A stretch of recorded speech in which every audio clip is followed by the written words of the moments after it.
જય શ્રી કૃષ્ણ વિદ્યાર્થીઓ, આજે આપણે ધોરણ 7 વિષય હિન્દી એનો અભ્યાસ કરવાનો છે.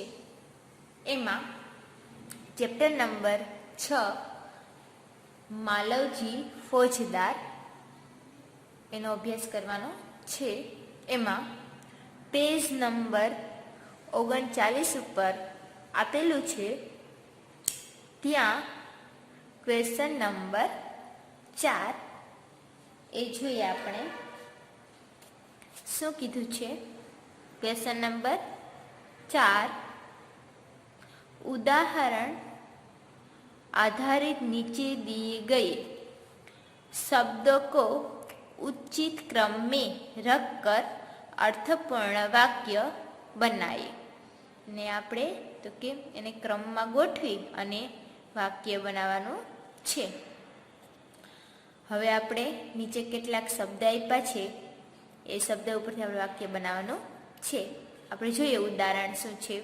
ઉદાહરણ, छोड़कर पीसने अपना बापू लगे काम आटा. આના ઉપરથી આ ગોઠવી શબ્દ અને વાક્ય બનાવવાનું છે. તો કે વાક્ય પેલા શું આવે? બાપુ, પછી શું આવશે? અપના, अपना काम छोड़कर आटा पीसने लगे. बापू अपना काम छोड़कर आटा पीसने लगे. એવી જ રીતે આ બધા વાક્ય છે એ આપણે બનાવવાના છે. હવે આપણે પેલું વાક્ય જોઈએ શું છે. એમાં અહીં શું છે? પેલું દેખતે दृष्टि से प्रेम शिवाजी और उनकी रहे. આના ઉપરથી આપણે વાક્ય બનાવવાનું છે. તો પેલા શું આવે?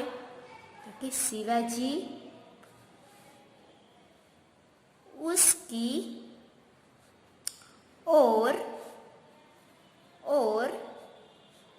प्रेम दृष्टि से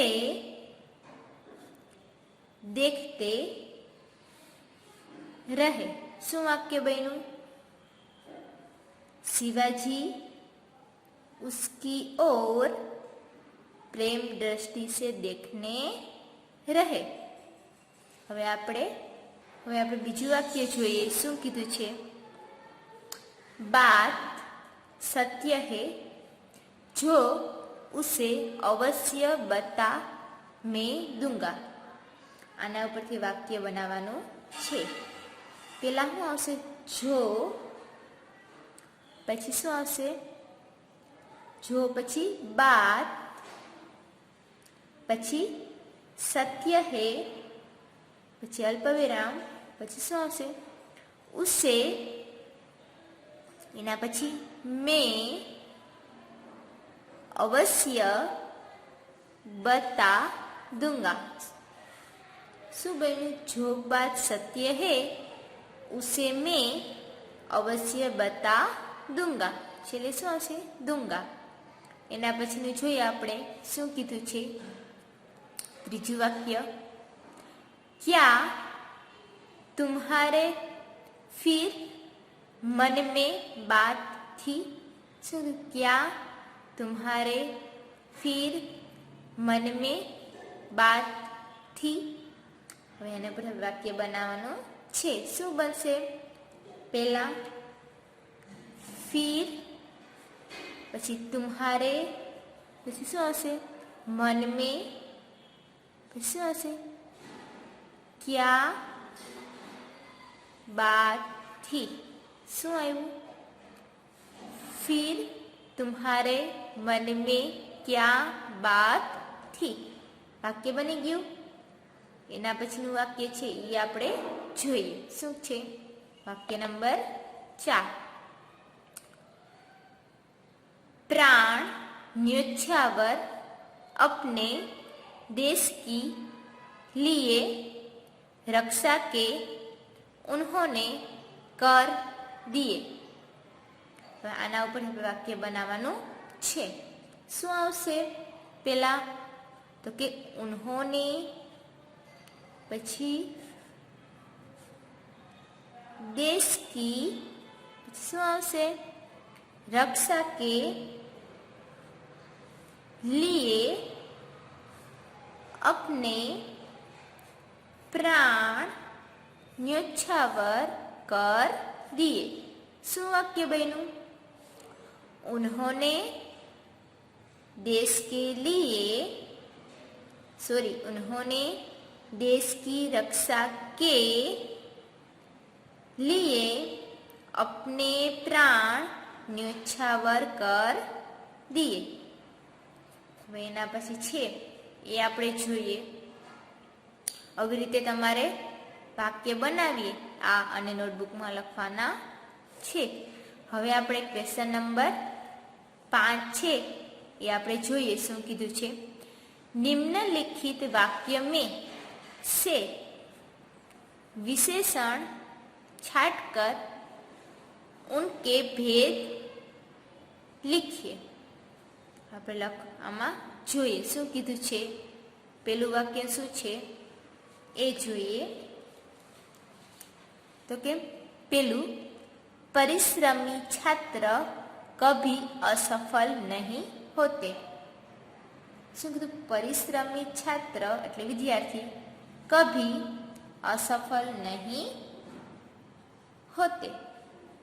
હવે આપણે વિશેષણ છે એ આપણે ક્યુ છે એ જોઈએ।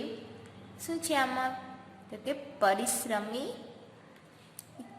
ક્યુ છે ગોતીને લખવાનું છે।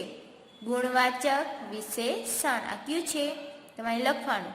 गुणवाचक विशेषण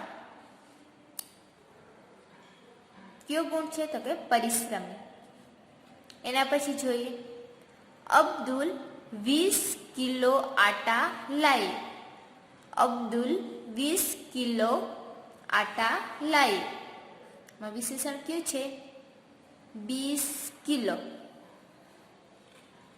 क्यों आवशे? परिणाम विशेषण। હવે એની પછી જોઈએ શું છે?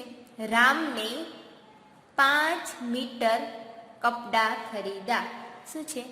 રામ ને 5 મીટર કપડા ખરીદ્યા। કેટલા મીટર? 5 મીટર। ક્યુ આવશે?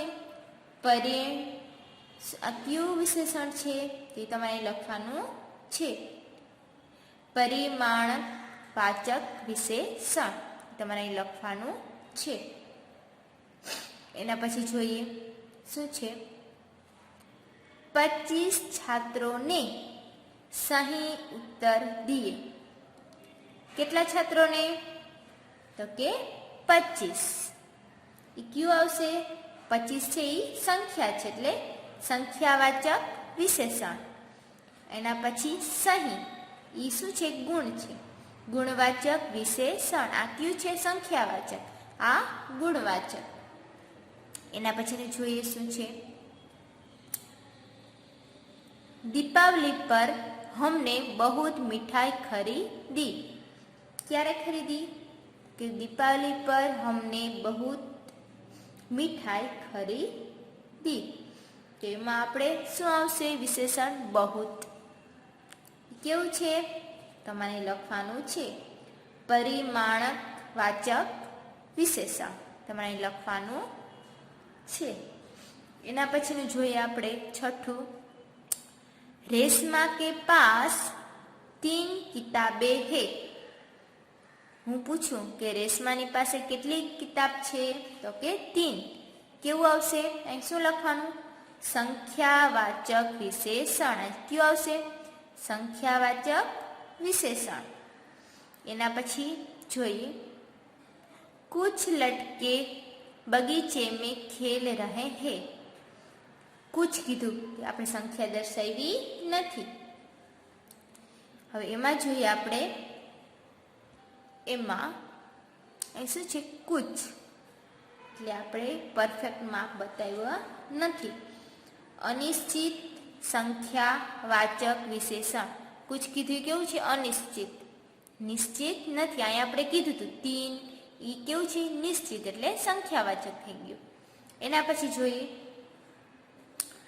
માને ચાય में થોડા દૂધ ડાલા.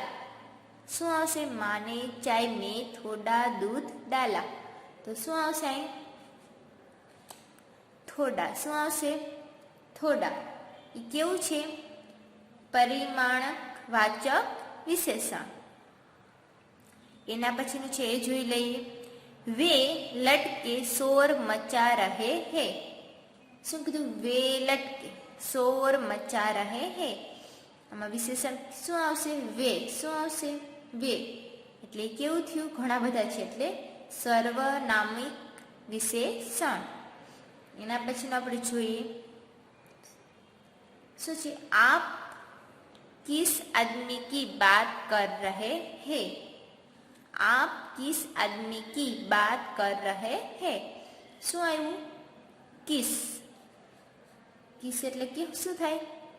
આપણે કહીએ કયા વ્યક્તિની, એટલે સર્વનામિક વિશેષણ. ત્યાં તમારે લખવાનું છે. હવે આજે આપણે આટલું જોયું છે. આગળનું છે એ આપણે નેક્સ્ટ વિડીયોમાં જોઈશું.